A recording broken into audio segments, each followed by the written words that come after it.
Yes, bwana, nipo na mwananchi mmoja wa mtaa wa Molemo, kata ya Keko, ambaye na yeye pia alishiriki vema katika usafishaji wa takataka ambazo zimeikumba jamii ya Molemo. Kama unahitaji jambo lako lifike mbali zaidi, basi unachotakiwa kufanya ni kulileta kwenye mikono salama. Eco Brand. Bwana, mambo vipi?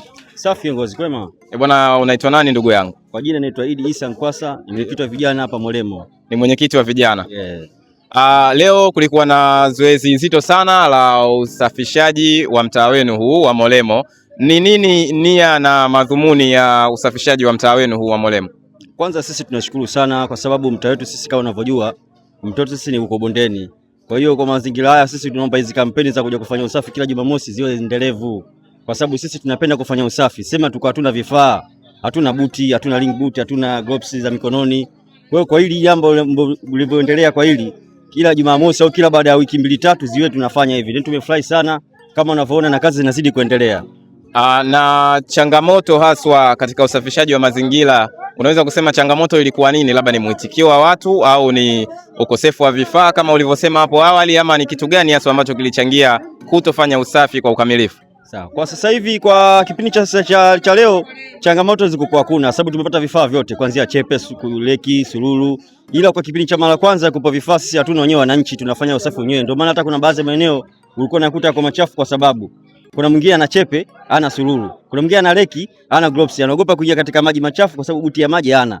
Kwa hiyo kwa sasa hivi kwa sababu mambo haya ni yako endelevu, kila mnapokuja kufanya usafi, tunapokuja kila Jumamosi ya wiki, wao wanatupangia viongozi tunakuja kufanya usafi. Nyinyi mtoko mnakuja kuangalia mazingira yetu yatazidi kuwa safi tu. Na kuna sheria zozote ambazo zimepangwa kwa mtu ambaye atakiuka amri na masharti ya utunzaji wa mazingira?